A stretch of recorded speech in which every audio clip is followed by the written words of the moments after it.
Marriage எல்லாம் முடிச்சுட்டு Thursday வரைக்கும் ஹஸ்பண்ட் வீட்டில் தான் இருந்தோம். மறுவீட்டு அழைப்புன்னு சொல்லுவாங்க. ஸோ அம்மா வீட்டிலேருந்து எல்லாரும் கிளம்பி வந்து என்னையும் ஹஸ்பண்டையும் அம்மா வீட்டுக்கு கூட்டிகிட்டு வந்துட்டாங்க. ஸோ வந்ததுக்கப்புறம் நடந்த சம்பிரதாயம் தான் இதெல்லாம். ஆக்சுவலி Thursday அன்றைக்கி தான் ஃபஸ்ட்டு கறி விருந்து மாப்பிள்ளை வீட்டில் போட்டாங்க. ஸோ எல்லோரும் கறி விருந்து சாப்பிட்டுட்டு தான் வீட்டுக்கு வந்தோம். வந்ததுக்கப்புறம் குடத்தில் வந்து வெள்ளி தங்கம் போட்டு அதை வந்து மாப்பிள்ளை பொண்ணு கைவிட்டு எடுக்கணும். ஸோ அது வந்து ஃபஸ்ட்டு எங்களுக்கு பண்ணாங்க. நெக்ஸ்ட் பண்ண ஃபன் என்ன அப்படின்னா, எருக்கம்பூ இருக்குல்ல, அது வந்து எடுத்துகிட்டு வந்து மாப்பிள்ளை உட்கார இடத்துல வச்சு அதை வெடிக்க வைப்பாங்க. எருக்கம்பூவை வந்துட்டு மாப்பிள்ளை உட்கார இடத்துல வைப்பாங்க சீட்டில்.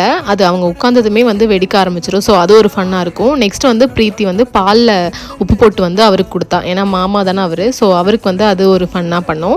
அப்புறம் எங்கள் அம்மா பெரியம்மா 2 பேருமாவும் சேர்த்துட்டு மாப்பிள்ளைக்கு வெங்கலத்தட்டில் வந்து காசு வச்சு தான் பார்க்கணும் அப்படின்னு சொல்லிட்டு அவங்க 3 பேர் அந்த ஃபன் பண்ணாங்க.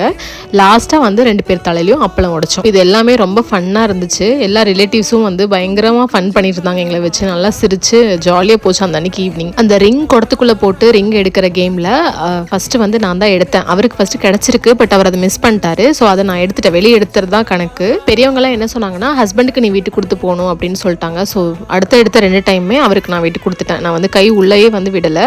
ஸோ அது கொஞ்சம் ஃபன்னாக போச்சு. லாஸ்ட்டாக வந்து சாமியெல்லாம் கும்பிட்டுட்டு அப்புறம் நாங்கள் கொஞ்சமாக டான்ஸ் ஆடிட்டு இருந்தோம். வீட்டுக்கு போனது ஒரே ஜாலி.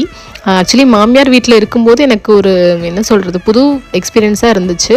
ஒரு 2 டேஸ்லேயே ஹோம் சிக் ஆகிடுச்சு. நான் என் ஹஸ்பண்ட் கிட்ட சொல்லிட்டு இருந்தேன், வீட்டுக்கு போகணும் போல இருக்குது அப்படின்னு சொல்லி.